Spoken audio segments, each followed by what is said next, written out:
Di tengah kota kecil Cianjur yang sunyi, sebuah malam berubah menjadi titik balik yang mengoyak hidupku. Ketika adikku dipaksa menyerahkan semua yang ia punya oleh seorang polisi yang seharusnya melindungi, bukan menindas. Namun, apa jadinya? Ketika musuh yang kutentang ternyata bukan hanya wajah asing, tapi juga darah daging dalam keluargaku sendiri. Hujan turun deras sejak subuh. Tanah di halaman rumahku berubah menjadi lumpur lengket yang menahan langkah, seolah ikut meminta agar hari ini tidak perlu berlari. Langit kelabu di atas Cianjur seperti cermin dari isi kepalaku yang semakin hari, semakin penuh, bukan dengan mimpi, tapi kekhawatiran. Namaku Ricky. Pemuda biasa yang hidup di ujung kampung kecil di barat Cianjur. Aku tinggal bersama adikku, Nando, yang masih duduk di bangku kelas 2 SMA. Sejak orang tua kami meninggal 5 tahun lalu karena kecelakaan lalu lintas, aku mengambil alih segalanya. Peran sebagai kakak, ayah, sekaligus ibu, kupikul tanpa pilihan. Aku bekerja serabutan. Kadang jadi tukang bangunan, kadang bantu angkut barang di pasar. Yang penting Nando bisa terus sekolah, dan kami tidak kelaparan. Pagi ini, udara dingin menusuk sampai tulang. Atap rumah yang sudah berkarat meneteskan air ke lantai. Suara hujan deras dan percikannya dari luar berpadu dengan denting panci di dapur, tempat aku menyiapkan mie rebus, sarapan murah yang jadi andalan kami. "Nando!" seruku sambil mengetuk pintu kamarnya. "Sarapan dulu, jangan telat sekolah." Tak ada sahutan. Aku mengetuk lagi, lebih keras. "Endo, bangun! Udah jam 7. Lambat-lambat pintu terbuka. Di baliknya, muncul wajah adikku. Kusut, pucat, dan ada sesuatu yang aneh. Matanya sembab. Wajahnya tampak baru selesai menangis. Tapi yang paling membuatku terdiam adalah luka memar di pipi kirinya. Astagfirullah. "Nando, kenapa ini?" Aku refleks memegang wajahnya. Dia mundur, menolak disentuh. "Nggak apa-apa, Kang," katanya pelan, mencoba tersenyum. Tapi senyumnya hanya ilusi, seperti pelangi palsu yang dipaksa muncul di tengah badai. Aku menatap matanya, menahan marah yang mulai menggelora. "Siapa yang mukul?" Dia diam. "Siapa, Nando?" Ulangku. Kali ini suaraku naik 1 oktav. Dia menunduk. Lama. Lalu, pelan-pelan berkata, "Brigadir Suryadi, Kang." Darahku seperti disiram air mendidih. Brigadir Suryadi. Nama itu bukan asing di telingaku. Seorang polisi berseragam lengkap yang sering terlihat di sekitar pasar dan terminal. Tapi bukan untuk menjaga ketertiban, melainkan menjaga kepentingannya sendiri. Sudah banyak yang bisik-bisik soal kelakuannya. Memalak pedagang kecil, menggertak pengendara, bahkan menganiaya anak muda yang berani membantahnya. Dan kini, dia menyentuh adikku.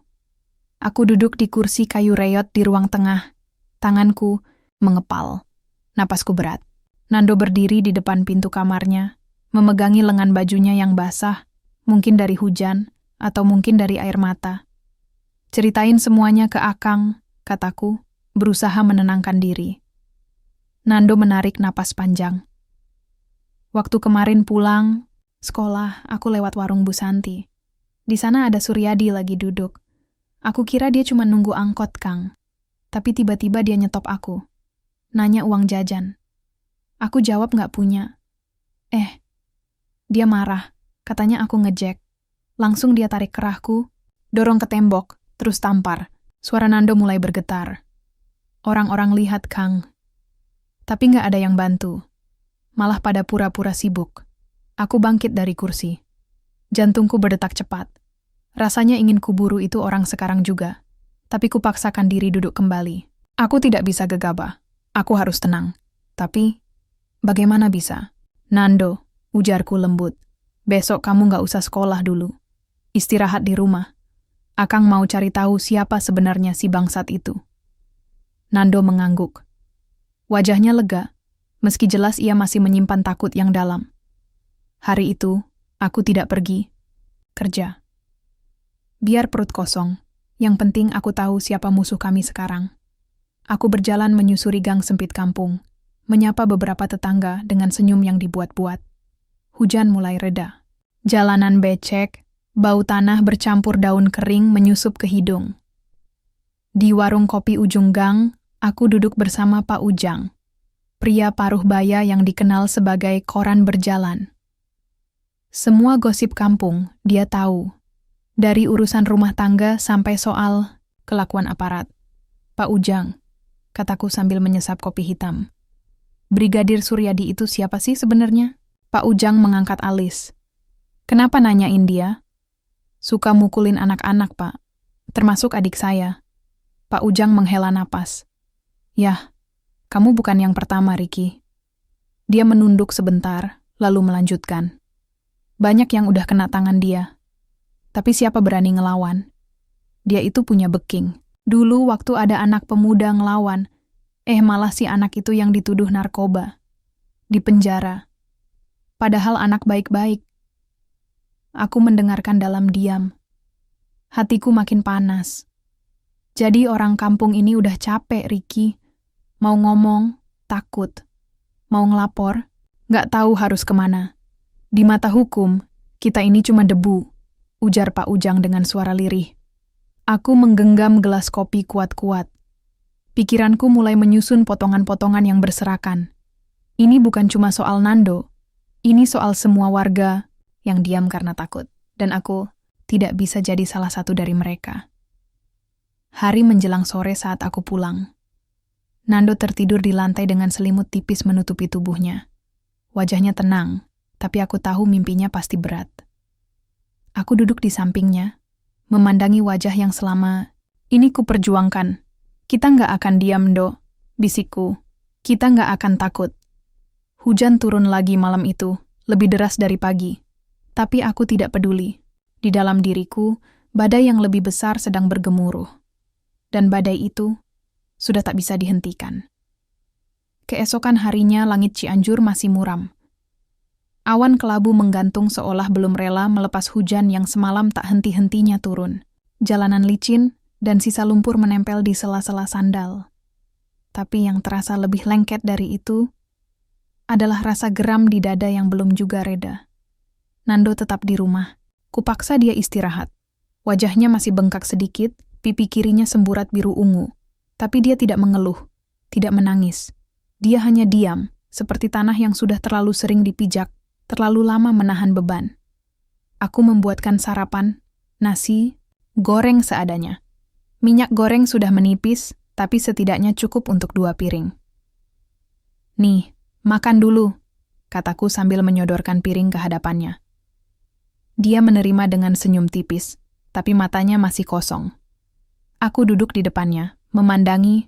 Dia makan perlahan. Ada sesuatu dalam dirinya yang berubah. Sesuatu yang dulu lincah, hangat, penuh canda. Kini seperti dirampas paksa. Masih sakit? Tanyaku pelan. Dia menggeleng. Cuma ngilu kalau ketawa. Aku mengangguk pelan, menahan amarah yang muncul lagi. Selesai.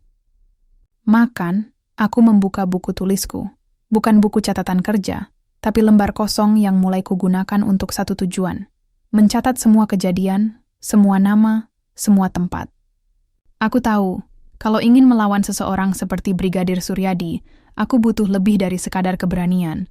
Aku butuh bukti. Hari ini aku memutuskan untuk menyusuri wilayah sekitar pasar dan terminal. Tempat-tempat di mana Suryadi biasanya terlihat. Aku tidak berniat menyerangnya langsung. Belum. Aku hanya ingin melihat, mencatat, dan kalau bisa, merekam. Kamera ponselku memang bukan yang terbaik, tapi cukup untuk menangkap suara dan gambar. Aku kantongi dalam jaket. Langkahku mantap, meski hati tetap waspada. Setibanya di dekat terminal, aku melihat pemandangan yang sudah lama kuabaikan. Seorang pedagang asongan, lelaki tua dengan keranjang plastik penuh minuman sachet, sedang dipaksa minggir oleh polisi berseragam. Dan ya, tak salah lagi. Itu dia, Suryadi. Bertubuh tegap. Dada membusung. Matanya tajam seperti mau menelan siapa saja yang berani menatap. Dia mendorong si bapak tua itu, membuat 1-2 botol jatuh dan pecah. Gua udah bilang berapa kali, jangan jualan di sini Pak Tua, hardiknya. Si bapak membungkuk, memunguti pecahan botol dengan tangan gemetar. Orang-orang melihat, tapi lagi-lagi tak satu pun bergerak.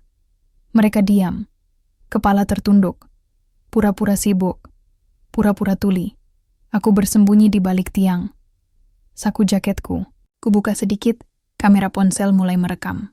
Aku perbesar suara, fokus pada wajah Suryadi, lalu ke tubuh si bapak yang terus dibentak. Kalau jualan lagi, gue lempar tuh keranjang ke got. Mau lu? Suara Suryadi menggema, keras dan jelas. Kupastikan semuanya terekam, lalu berhenti sebelum terlalu mencolok. Dadaku berdebar, tanganku dingin, tapi jari mengepal kuat. Setelah Suryadi pergi, aku mendekati si bapak. Pak, gak apa-apa? Tanyaku sambil membantunya memungut sisa barang dagangan. Beliau tersenyum hambar. Namanya juga rakyat kecil, nak. Siapa yang peduli? Kalimat itu menamparku lebih keras daripada tamparan Suryadi ke adikku. Aku bantu beliau sampai ke trotoar, membelikan air mineral, lalu duduk sebentar di bawah pohon angsana yang sudah rontok daunnya. Aku menatap langit. Apa semua orang cuma akan terus diam begini? Malam harinya, aku tunjukkan rekaman itu ke Nando. Dia menatap layar ponsel dengan mata terbelalak, lalu mengangguk. Dia orangnya, Kang. Itu Suryadi. Aku menyimpan file itu dalam 2 tempat. Di ponsel, dan di USB cadangan yang kusimpan di dalam buku kamus bekas. Kupelajari dari berita bahwa bukti sering hilang kalau disimpan di satu tempat. Aku mulai mencari warga lain yang pernah berurusan dengan Suryadi. Tapi hampir semua menolak bicara. Ada yang langsung memalingkan muka, ada yang pura-pura tak dengar. Hanya 1-2 yang mau membuka suara, dengan bisikan kecil dan wajah cemas. Dia pernah maksa saya setor tiap minggu, bilangnya uang keamanan. Tapi nggak ada bukti apa-apa. Nggak bisa saya tunjukin, Mas, kata seorang ibu pemilik warung sayur. Ada, anak tetangga saya pernah ditampar juga, karena nggak mau nyalip antrian. Tapi orang tuanya takut buat lapor. Suryadi itu kalau marah, bisa rusak motor orang. Gak peduli siapa. Semua cerita itu, kutulis satu persatu. Rapi. Dengan tanggal dan nama samaran. Aku tahu ini belum cukup, tapi setidaknya sudah mulai membentuk pola 2 minggu berlalu. Dalam 2 minggu itu aku melihat banyak, mendengar lebih banyak lagi, dan amarahku tumbuh seperti bara di bawah abu. Diam-diam menyala. Nando mulai tersenyum lagi. Tapi aku tahu, senyumnya belum pulih sepenuhnya. Setiap kali dia lewat dekat terminal, langkahnya mempercepat. Matanya menghindari. Luka di pipinya memang sudah mengering, tapi luka di dalam, itu yang tak terlihat, belum akan sembuh begitu saja. Satu malam, ketika kami sedang makan malam dalam sunyi, Nando tiba-tiba berkata, Kang, kalau Kang Riki ditangkap karena ngumpulin bukti, aku harus gimana? Aku terdiam. Sendokku menggantung di udara. Siapa yang bilang begitu? Nggak ada. Cuman, aku mikir aja. Orang kayak Suryadi, pasti nggak tinggal diam. Aku menatap matanya. Lurus. Kalau suatu saat Akang harus pergi, kamu harus tetap sekolah. Jangan takut. Jangan berhenti bermimpi. Dia menunduk. Suaranya nyaris tak terdengar. Aku nggak takut, Kang. Aku cuman nggak mau kehilangan Akang juga. Dadaku sesak. Aku ulurkan tangan, mengacak rambutnya. Kamu nggak akan kehilangan Akang. Akang nggak akan pergi. Kita lawan ini bareng. Malam itu kami berdua duduk di depan rumah. Hujan belum turun, tapi langit seperti menahan banyak hal. Sama seperti aku, yang sedang menahan badai, yang belum waktunya meledak. Dan aku tahu, gelombang besar baru akan datang. Aku belum tahu bentuknya. Tapi aku yakin, aku sedang menuju ke arah yang benar. Meski jalan ini dipenuhi duri dan bayangan gelap. Angin pagi di Cianjur mulai terasa dingin menusuk. Kabut tipis menyelimuti jalanan kampung, membuat dunia seolah belum sepenuhnya bangun. Tapi aku sudah terjaga. Sejak subuh. Sejak mimpi buruk tentang Nando yang dipukuli di tengah keramaian, tapi tak seorang pun menolong, termasuk aku.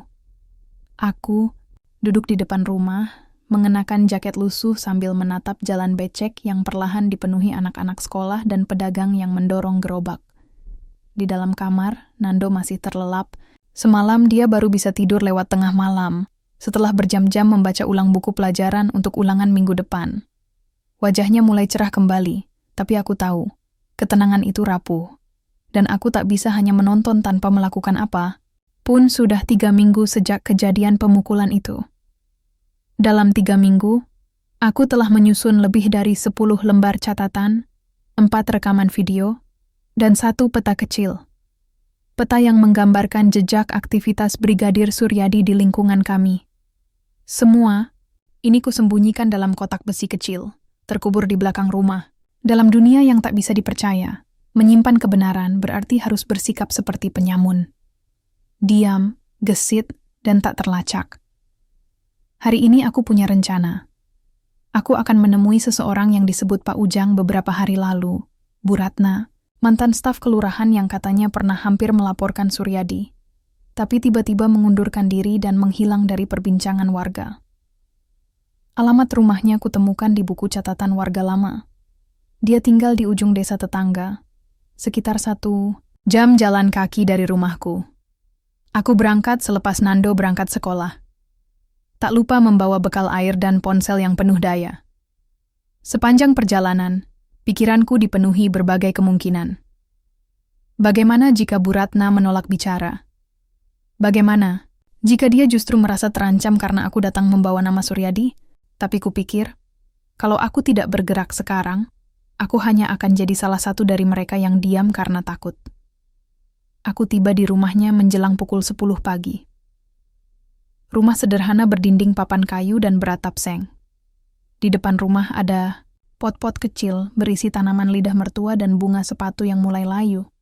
Tapi suasana rumah itu tenang, bersih, dan terasa seperti tempat yang menyimpan banyak cerita. Aku mengetuk pintu pelan. Tak lama, seorang perempuan paruh baya membukakan pintu. Rambutnya diikat rapi, matanya tajam, namun tidak menyeramkan. "Ya, ada apa?" tanyanya. "Maaf, Bu. Nama saya Ricky. Saya dari kampung sebelah. Mau bicara soal Brigadir Suryadi." Matanya langsung menyipit. "Kamu siapa?" tanyanya cepat. "Saya hanya kakak dari seorang korban. Dan saya tahu, Ibu pernah ingin melaporkan dia." Ia terdiam lama.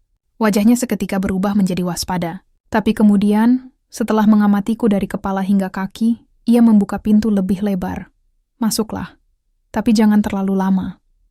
Aku mengangguk cepat.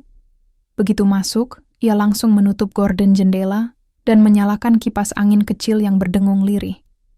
"Kamu nekat datang ke sini cuma buat bahas dia. Kamu nggak takut?" tanyanya sambil menuangkan air putih ke gelas plastik. "Takut, Bu. Tapi saya lebih takut kalau adik saya terluka lagi. Atau orang lain yang jadi korban berikutnya." Ia mendesah, lalu duduk di seberangku. Waktu saya masih kerja di kelurahan, saya yang dulu pegang laporan-laporan warga soal pemalakan dan kekerasan. Nama Suryadi sering disebut, tapi tidak pernah ada warga yang mau menandatangani resmi. Semua takut. Bahkan beberapa surat laporan hilang dari arsip. Aku mencatat cepat di buku kecil. Lalu, "Kenapa Ibu berhenti?" Dia menatapku tajam. "Karena saya hampir dibunuh." Aku terdiam. Air liur mendadak susah ditelan. Malam itu, waktu saya baru sampai rumah, ada orang asing masuk ke pekarangan. Dia nyaris menyerang saya dengan balok. Tapi tetangga saya sempat keluar karena dengar suara gaduh. Penyerangnya kabur.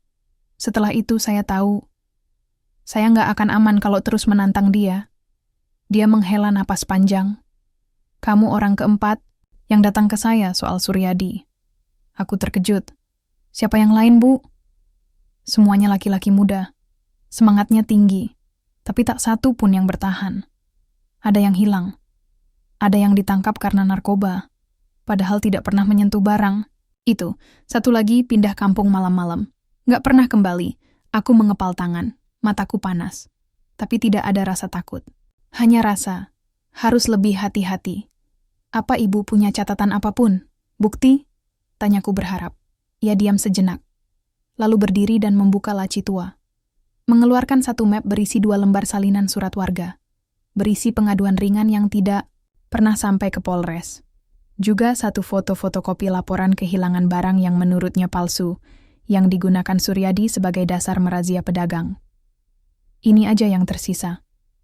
Yang lain sudah dibakar waktu saya mau pindah rumah, ucapnya pelan. Aku menerima dokumen itu dengan hati-hati. Ini bukan barang besar, tapi ini awal yang penting. Saya akan hati-hati, Bu. Tapi saya nggak akan mundur. Ia tersenyum pahit. Kalau kamu masih punya orang yang kamu sayang, pikirkan baik-baik. Karena lawanmu bukan cuma satu orang. Dia punya tangan di mana-mana. Aku pulang menjelang sore. Jalanan mulai basah lagi oleh hujan tipis. Tapi langkahku mantap. Kepala penuh strategi. Di tangan ada dokumen baru. Di hati ada bara yang makin menyala. Di rumah, Nando menyambut dengan wajah ceria. Kang dari mana aja? Aku tadi nyariin. Aku peluk dia singkat. Dari tempat orang yang bisa bantu kita, jawabku. Dia menatapku heran. Beneran ada yang mau bantu? Aku mengangguk. Beneran, dan kita makin dekat. Malam itu, aku menyalin dokumen dari Bu Ratna. Kuberikan kode khusus pada setiap lembar dan kusimpan salinan digitalnya di 2 flash disk berbeda. Satu kusembunyikan di bawah batu nisan makam Bapak. Yang satu lagi, kuserahkan pada Nando. Kalau suatu hari Akang nggak pulang, kamu kasih ini ke Pak Ujang. Dia tahu harus ngapain. Wajahnya berubah. Tapi ia tidak protes. Hanya memegang erat benda kecil itu. Aku menatap langit-langit kamar. Bayangan Suryadi muncul di kepalaku. Senyumnya, langkahnya, tangan kasarnya.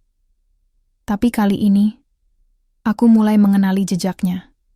Dan aku akan terus ikuti sampai dia berhenti.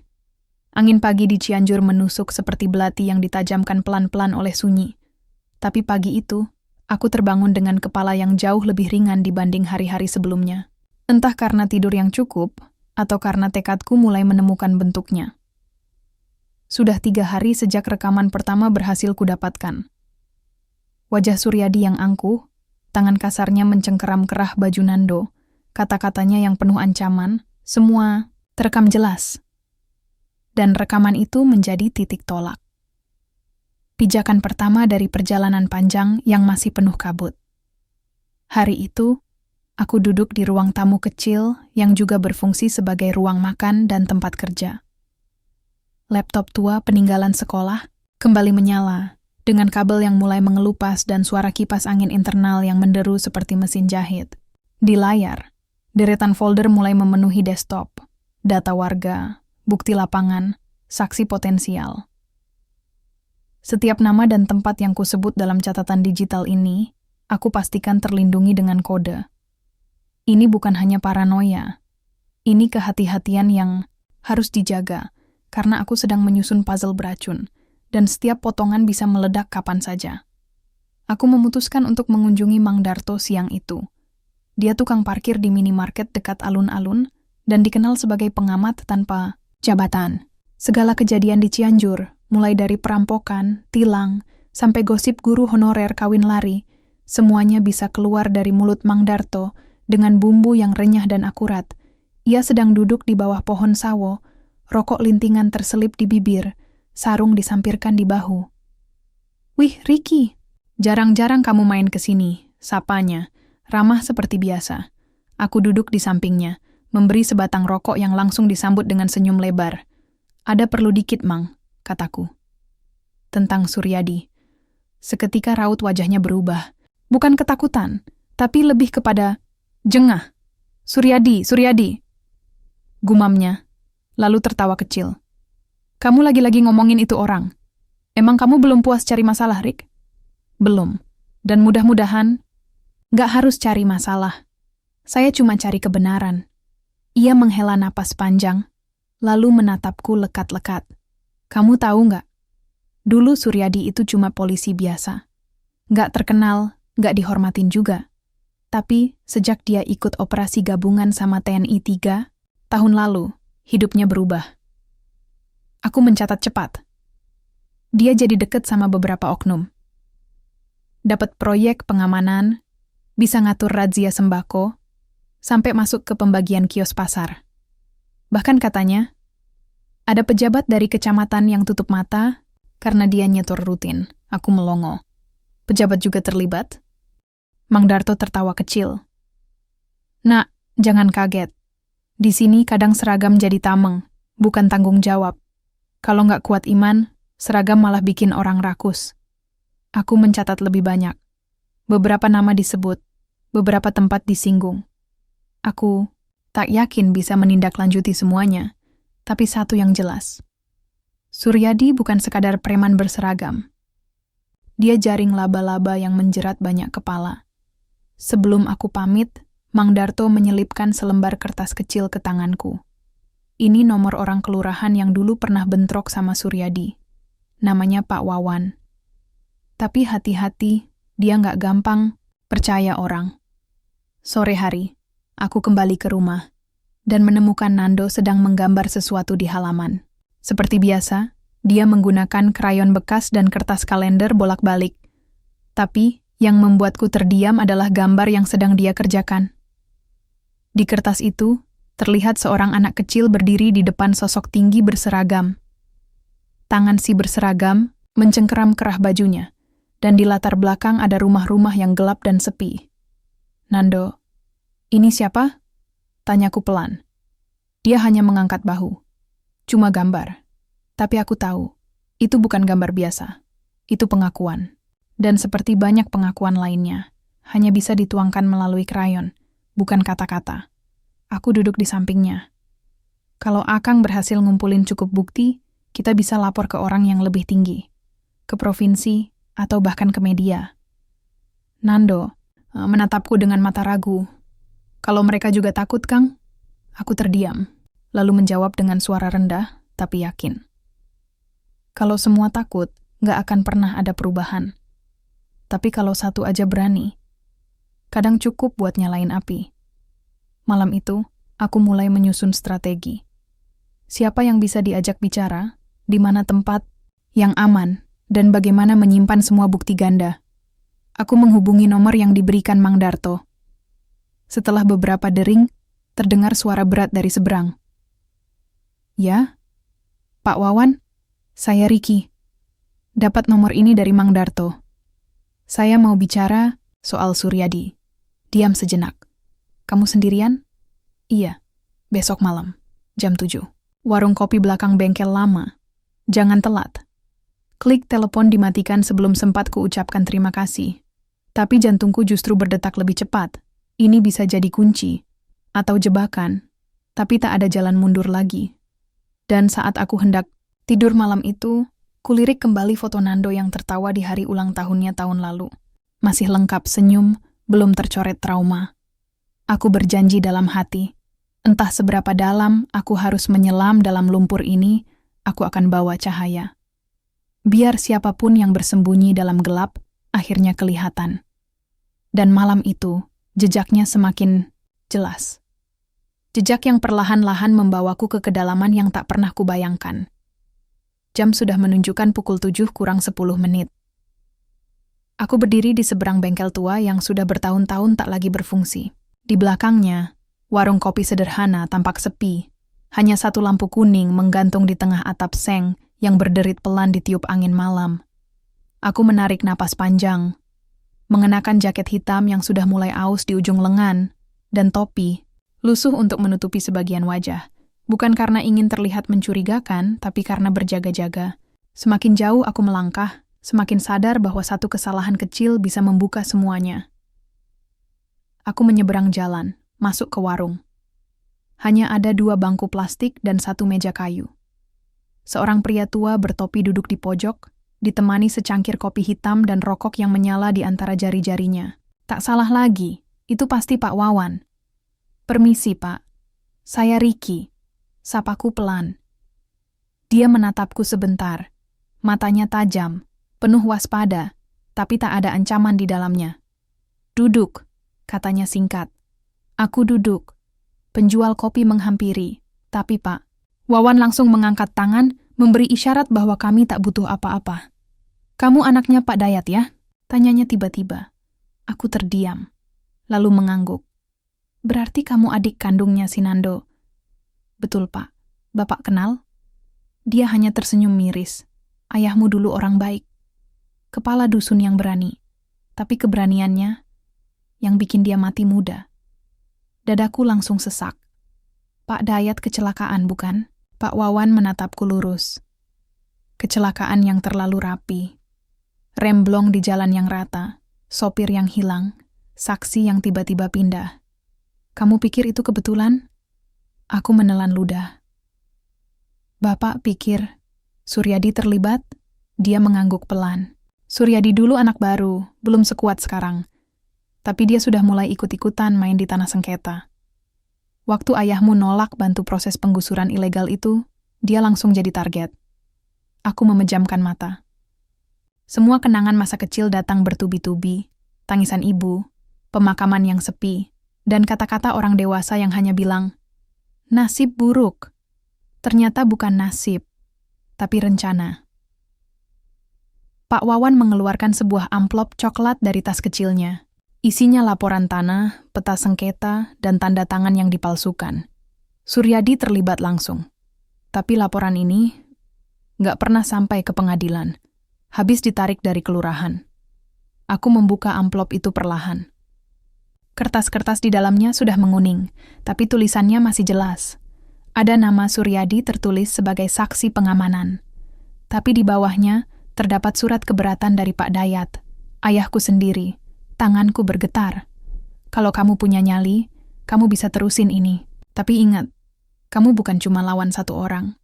Kamu lawan sistem. Dan sistem gak suka diganggu." Aku mengangguk. "Saya sadar, Pak. Tapi saya gak bisa diam. Nando, dia masih kecil.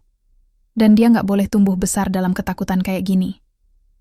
"Pak," Wawan tersenyum tipis. "Berarti kamu harus punya bukti yang lebih kuat dari ini. Bukti yang gak bisa dibantah. Ada satu tempat kamu bisa datangi. Kantor arsip kecamatan. Malam-malam kayak gini biasanya sepi. Tapi ada satu petugas kebersihan yang bisa bantu kamu. Namanya Pak Randy." "Petugas kebersihan?" "Iya, tapi dia tahu banyak. Dia pernah kerja sebagai staf arsip, cuman dipindahkan karena terlalu banyak nanya. Dia nggak bisa kasih data resmi.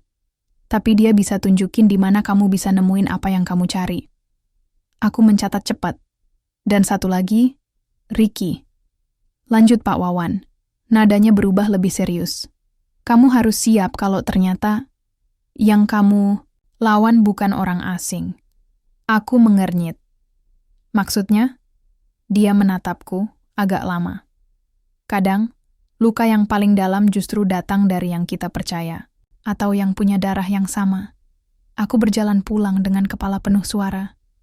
Kata-kata Pak Wawan terus berputar. Tentang ayahku, tentang sistem, tentang kemungkinan pengkhianatan dari keluarga sendiri. Di rumah, Nando sudah tidur. Di meja, makan, tersisa 2 potong tempe dan nasi dingin yang dia sisakan untukku. Aku duduk di sampingnya, menatap wajah polos yang tenang. "Maafin Akang, Ndro," bisikku lirih. "Kita udah lama hidup dalam kebohongan. Tapi Akang janji, gak akan lama lagi." Aku mengunci semua pintu, menyalin isi amplop ke laptop, dan memindahkannya ke 2 flash disk. Satu untukku, satu lagi disimpan di tempat rahasia di belakang rumah. Di dunia ini, kebenaran yang tidak dijaga akan dibakar hidup-hidup. Malam itu, aku tak tidur. Aku duduk di depan layar, membaca ulang semua bukti, semua nama, semua dokumen. Semakin jauh aku melangkah, semakin jelas satu hal. Seragam bukan jaminan keberanian, dan darah bukan jaminan kebenaran. Besok aku akan ke kantor arsip, bertemu Pak Randy. Dan setelah itu aku tahu, langkahku tak akan bisa kembali seperti semula. Langkahku terasa berat ketika mendekati kantor arsip kecamatan yang terletak di sebuah gedung tua berwarna kusam, berdinding bata yang mulai terkelupas. Lampu-lampu di sepanjang jalan mulai redup satu persatu, memberikan nuansa misterius pada malam itu. Suara cicit jangkrik dan angin malam bersahutan di antara reruntuhan ranting pohon yang menggaruk jendela. Aku sudah membuat rencana dengan Pak Randy, pria petugas kebersihan yang katanya memiliki akses khusus di gedung ini. Kami sepakat bertemu pada pukul 9 malam saat semua pegawai sudah pulang dan gedung mulai sepi. Aku tahu, ini bukan urusan biasa, melangkah ke tempat yang dijaga rapat oleh mereka yang takut kebenaran terbuka. Pukul 9 tepat, aku sudah berdiri di dekat pintu belakang gedung arsip. Pak Randy datang membawa sebuah kantong plastik hitam besar. Berjalan cepat tanpa banyak bicara. Wajahnya kusam, dengan jaket lusuh yang menutupi tubuh kurusnya. "Kamu siap?" tanyanya dengan suara serak. Aku mengangguk, menyembunyikan nadi yang berdetak kencang. Kami masuk lewat pintu kecil yang biasanya digunakan untuk keluar, masuk petugas kebersihan. Pintu itu berderit pelan, tapi untungnya tak menarik perhatian. Di dalam, lorong-lorong panjang gelap, hanya diterangi cahaya senter kecil di tangan Pak Randy. Aroma debu bercampur kertas tua memenuhi udara, menimbulkan rasa sesak di tenggorokan. "Kita ke ruang arsip utama," bisiknya. "Di sana banyak dokumen yang gak pernah disentuh orang biasa. Kalau ketahuan, kita bisa berurusan sama bos-bos gedung ini." Aku mengikuti langkahnya, melewati rak-rak tinggi penuh berkas yang rapat tersusun. Sesekali aku menyentuh tumpukan kertas, membayangkan betapa banyak cerita yang tersembunyi di baliknya. Setelah beberapa menit, kami sampai di sebuah pintu besi kecil yang terkunci rapat. Pak Randy mengeluarkan sebuah kunci tua dari saku jaketnya dan membuka pintu itu dengan hati-hati. Sebuah ruangan gelap terbuka, penuh dengan berkas-berkas yang disimpan dalam kotak kardus dan folder kuno. "Kamu cari apa, Ricky?" tanyanya sambil menyalakan senter. "Aku mau cari dokumen terkait tanah dan kegiatan Suryadi. Khususnya yang berhubungan dengan ayahku, Pak Dayat," jawabku dengan suara rendah. Pak Randy mengangguk dan mulai mengeluarkan beberapa berkas. Satu persatu kubaca nama, tanggal, dan isi laporan yang tercatat.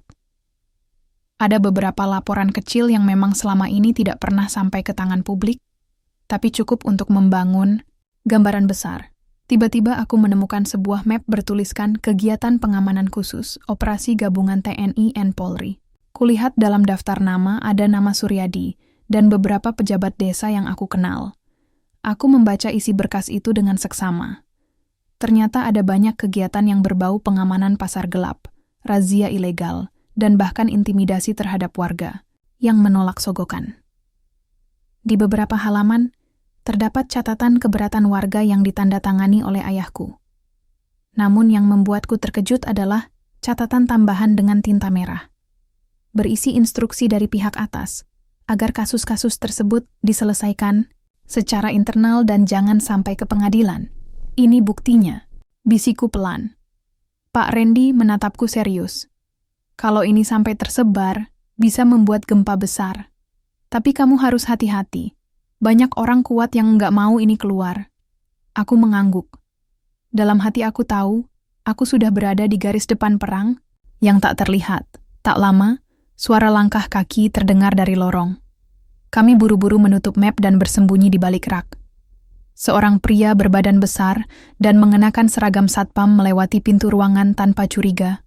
Nafasku tersendat. Jantungku berdetak cepat.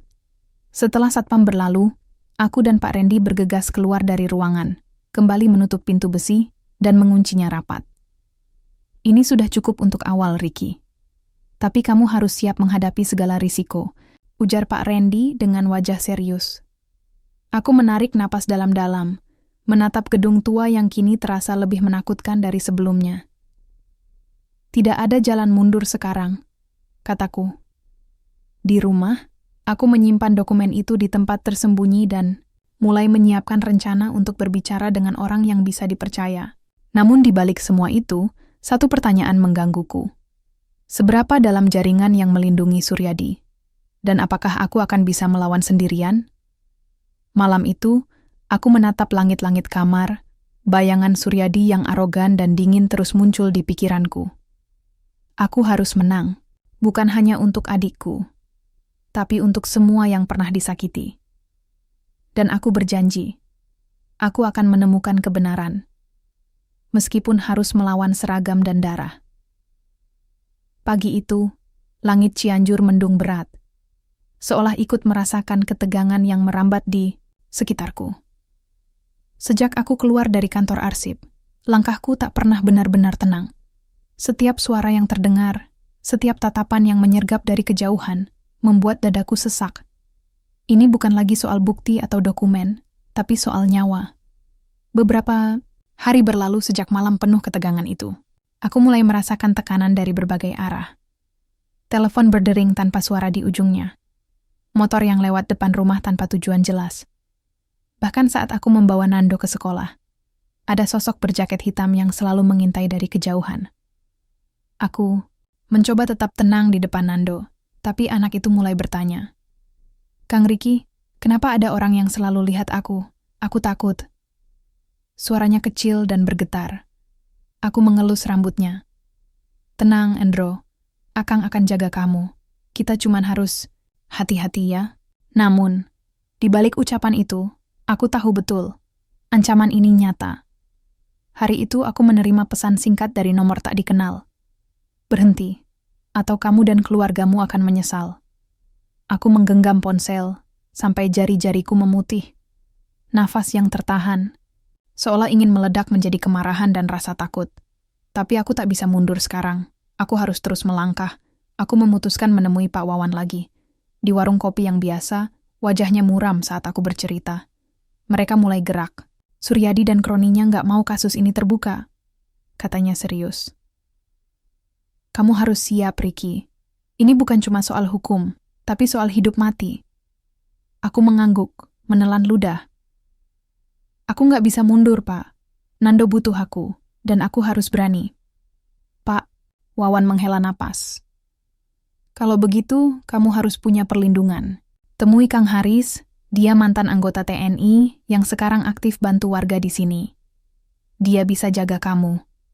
Malam itu, aku menemui Kang Haris di sebuah bengkel motor kecil. Tubuhnya besar dan tatapannya tajam, tapi ada ketulusan dalam suaranya.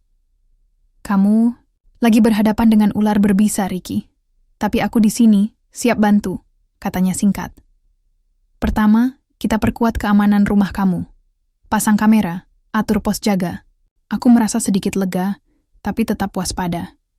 Seminggu kemudian, saat kamera pengawas terpasang, aku mulai membagikan sebagian bukti ke beberapa jurnalis lokal yang kupercaya. Tapi hal itu memancing amarah lebih besar. Suatu malam, saat aku pulang dari kerja, aku menemukan pagar rumah penuh coretan kata-kata kasar dan ancaman yang mengerikan. Ada gambar tangan yang berdarah dan tulisan, "Berhenti kalau nggak mau berantem." Aku berdiri membeku, dada sesak. Nando keluar dari rumah, matanya membesar melihat kondisi pagar. "Kang Riki, ini siapa yang buat?" Aku mengusap kepalanya pelan. Orang yang takut kehilangan kekuasaan. Malam itu, aku berjaga sampai larut. Bayangan wajah Suryadi muncul di setiap sudut. Aku tahu pertarungan ini belum selesai. Bahkan baru mulai. Di tengah keheningan, ponselku bergetar. Sebuah pesan muncul. "Kamu tidak sendiri. Kita semua akan berdiri bersama." Aku tersenyum kecil, walau hati masih penuh ketegangan. Aku berjanji pada diriku sendiri. Aku akan terus melawan. Aku akan melindungi keluarga ini. Dan keadilan akan menang, meski bayang-bayang ancaman terus mengintai. Malam itu, setelah seharian melelahkan, aku duduk termenung di ruang tamu yang remang. Lampu hanya menyala satu, menciptakan bayangan panjang di dinding. Nando sudah tidur lelap di kamar sebelah, tanpa tahu gelombang badai yang mulai mengguncang hidup kami. Pikiran tentang Suryadi terus menghantui. Tapi bukan hanya dia yang membuatku gelisah malam ini. Sebuah bisikan samar tentang keluargaku sendiri mulai muncul. Kenangan yang aku kubur dalam-dalam, kini perlahan terkuak kembali, memaksaku menghadapi kenyataan yang tak pernah aku siap terima. Sejak lama, aku tahu ada sesuatu yang disembunyikan orang tuaku. Ayah dan ibu jarang bicara tentang masa lalu, terutama soal paman yang jarang disebut, Suryadi. Waktu kecil, aku hanya mendengar dari desas-desus tetangga, bahwa dia adalah polisi yang keras, tapi tidak pernah membahas hubungan darah kami secara gamblang. Namun, ketika aku menemukan dokumen-dokumen rahasia di arsip, satu nama muncul berulang-ulang. Suryadi sebagai paman yang punya kedekatan dengan keluarga kami, jauh sebelum dia berubah menjadi sosok yang menindas. Pagi itu aku mengunjungi rumah nenek, tempat di mana aku berharap mendapat jawaban. Nenek duduk di kursi goyang tua, matanya kosong seperti menyimpan rahasia berat. "Nenek, kenapa selama ini Paman Suryadi jarang dibicarakan?" Tanyaku lembut. Nenek menatapku lama, lalu suaranya bergetar saat mulai bercerita. "Dia memang pamanmu, cucuku. Tapi keluargamu dan dia sudah lama terpisah karena masalah besar yang tak bisa dimaafkan." Aku meremas tangan nenek. "Masalah apa, Nek? Aku harus tahu." Dengan berat hati, nenek mulai membuka kisah lama tentang perseteruan keluarga yang membuat Suryadi pergi dan memilih jalan yang kelam. Tentang pengkhianatan, keserakahan, dan pengaruh kekuasaan yang membelokkan jalan hidupnya. Saat aku pulang, pikiran semakin kalut. Di tengah perjuanganku untuk mencari keadilan, aku harus menghadapi kenyataan pahit bahwa musuhku bukan hanya polisi arogan, tapi juga darah daging yang pernah kusayangi. Aku duduk di meja kerja, menatap foto keluarga lama. Di sana, sosok Suryadi masih muda, tersenyum hangat. Tapi sekarang, dia adalah bayangan gelap yang mengancam segalanya. Apakah aku harus melanjutkan perjuangan ini, atau aku harus melindungi nama keluarga yang terbelah? Sementara itu, ancaman yang datang bukan hanya dari luar. Suara-suara tak terduga mulai muncul dari orang-orang yang dekat denganku. Ada yang menawarkan jalan damai dengan harga pengkhianatan. Ada pula yang memperingatkanku untuk berhenti demi keselamatan keluargaku. Tetapi aku tahu, membiarkan ketidakadilan terus berlanjut berarti aku telah mengkhianati diri sendiri dan adikku. Malam harinya, aku mendapat kunjungan tak terduga. Seorang pria berpakaian rapi datang dengan mata yang tajam, mengenalkan dirinya sebagai anggota keluarga dari pihak Suryadi. "Kami tahu kamu sedang mencari kebenaran," katanya perlahan. "Tapi kamu harus tahu, ada harga yang harus dibayar jika kamu terus menggali masa lalu." Aku menatapnya. Kebenaran itu mahal, tapi aku tak akan berhenti. Dia tersenyum dingin. "Berhati-hatilah, Ricky. Kadang-kadang, kebenaran itu lebih menyakitkan dari kebohongan." Di luar sana, hujan mulai turun dengan deras, membasahi tanah Cianjur yang sudah terlalu lama menyimpan luka. Aku berdiri di jendela, menatap hujan yang menghapus jejak-jejak kaki di tanah basah. Perjalanan ini belum selesai. Bahkan, ini baru permulaan dari sebuah perjuangan yang akan menguji batas keberanian, kesetiaan, dan cinta dalam keluarga. Aku berjanji pada diriku sendiri, apapun yang terjadi, aku akan mencari kebenaran sampai ke ujung. Udara malam itu terasa begitu pekat, membungkus sekeliling rumah dengan sunyi yang menusuk. Hujan rintik-rintik mulai turun, menambah suasana mencekam yang aku rasakan sejak pagi. Pikiran dan hati aku berputar, membelah dua arah yang sama-sama menyesakkan.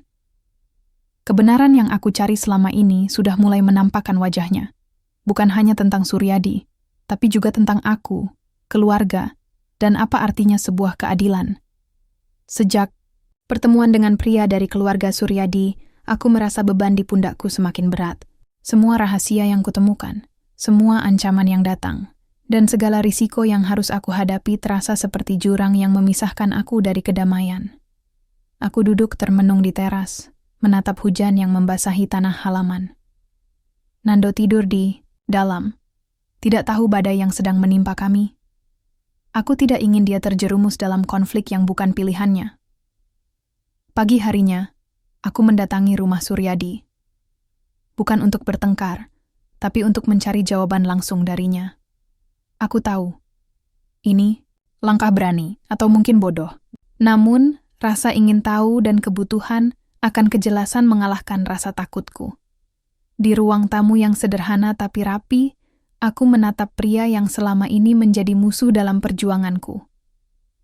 "Kau paman aku, bukan?" tanyaku pelan. Suryadi mengangguk, wajahnya keras tapi matanya menyiratkan penyesalan. Kau tahu apa yang aku rasakan selama ini? Aku ingin keadilan, tapi aku juga bingung harus memilih antara membongkarmu atau melindungi keluarga.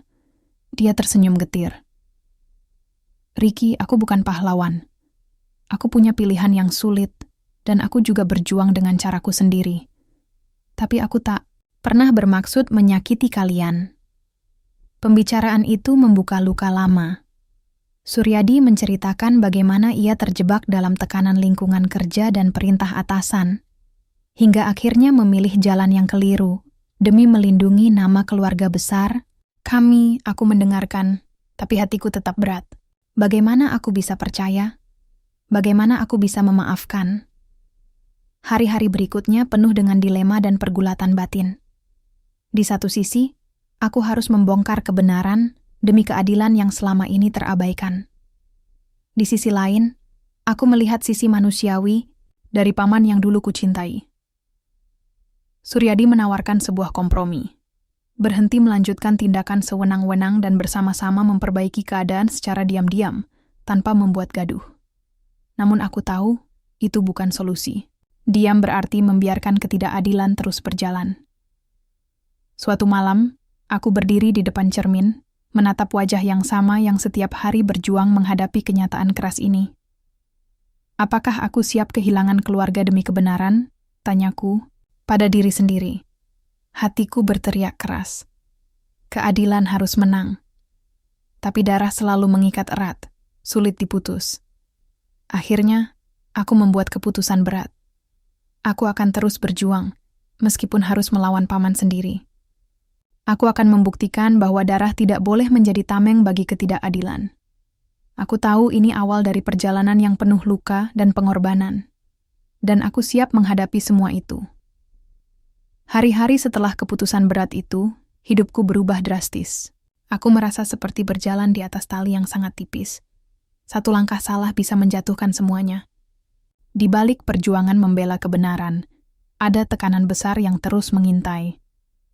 Aku tidak hanya berhadapan dengan Suryadi, tapi juga dengan bayang-bayang pengkhianatan yang selama ini tersembunyi di dalam lingkungan kami sendiri. Sebuah pertemuan, rahasia terjadi di sebuah warung kopi kecil yang jauh dari keramaian. Aku ditemani Kang Haris dan Pak Wawan. Di sana, kami bertukar informasi yang kami kumpulkan selama ini. Namun yang mengejutkan, ada data baru tentang seseorang yang selama ini kukira setia pada perjuangan kami, Pak Iman, tokoh masyarakat yang dikenal dekat dengan warga dan sangat vokal menentang tindakan Suryadi. Pak Iman? Dia? Aku hampir tak percaya. Kang Haris mengangguk serius. Sayangnya dia ternyata bekerja sama dengan pihak Suryadi. Dia memberi info rahasia tentang langkah-langkah kita ke Suryadi. Aku merasa pengkhianatan itu seperti pisau yang menusuk dari belakang. Seseorang yang selama ini kukira sahabat, ternyata musuh dalam selimut. Aku memutuskan bertemu langsung dengan Pak Iman, menuntut jawaban. Di rumahnya yang sederhana, wajahnya terlihat pucat dan tegang saat aku datang. Kamu tahu, apa yang kamu lakukan, Pak? Tanyaku pelan tapi tajam. Dia menunduk. Ricky, aku tidak punya pilihan. Mereka mengancam keluargaku. Aku hanya ingin melindungi mereka. Hatiku mencelos, tapi aku juga tidak bisa membiarkan pengkhianatan ini berlanjut. Kalau begitu, kita harus cari cara lain. Aku tak akan biarkan ketakutan mereka menghambat keadilan, kataku tegas. Namun, pengkhianatan Pak Iman hanya bagian dari masalah. Dalam beberapa hari, aku menyadari bahwa ada anggota keluarga kami sendiri yang juga ikut campur dalam permainan berbahaya ini. Informasi yang kudapat mulai menunjukkan bahwa konflik ini jauh lebih rumit daripada yang kubayangkan. Aku mulai menerima ancaman yang lebih konkret. Beberapa malam, suara langkah kaki dan ketukan di jendela membuatku tidak bisa tidur. Nando pun mulai sering terbangun ketakutan. Suatu malam, saat aku sedang mengecek kamera pengawas di rumah, aku melihat sosok bayangan seseorang yang menyelinap di sekitar pekarangan. Jantungku berdegup kencang. Aku segera menghubungi Kang Haris. Kita harus bertindak cepat, katanya di telepon. Mereka mulai gerak. Ketegangan semakin memuncak. Aku tahu, ini bukan sekadar masalah pribadi atau keluarga. Ini adalah pertarungan besar yang melibatkan banyak pihak yang ingin mempertahankan kekuasaan dan menutupi kejahatan. Aku berdiri di tengah badai dengan hati yang penuh luka dan tekad yang membara. Kebenaran harus terungkap. Tidak peduli berapa banyak pengkhianatan yang harus aku hadapi. Tidak peduli seberapa berat harga yang harus aku bayar. Aku siap bertarung sampai titik darah penghabisan. Hujan deras mengguyur Cianjur pagi itu, seolah membersihkan semua luka yang tertinggal. Setelah perjalanan panjang penuh pergulatan, aku berdiri di depan kantor kepolisian, membawa bukti lengkap tentang tindakan Brigadir Suryadi dan para kroninya. Di hadapan wartawan dan warga yang berkumpul, aku menyuarakan keadilan yang selama ini terabaikan. Suara hati yang selama ini terbungkam akhirnya terdengar. Suryadi ditangkap dan proses hukum berjalan. Meski sulit menerima, aku belajar bahwa keadilan bukan tentang membalas dendam, tapi tentang kebenaran yang ditegakkan dengan hati. Aku juga membuka pintu maaf bagi keluargaku, bahwa darah memang mengikat, tapi kebenaran harus tetap diutamakan. Nando, kini bisa tersenyum tanpa rasa takut. Aku pun menemukan kekuatan baru, bukan hanya dari perjuangan, tapi dari cinta dan harapan untuk masa depan yang lebih baik. Di balik semua badai, aku tahu perjalanan ini hanyalah awal dari babak baru dalam hidup kami.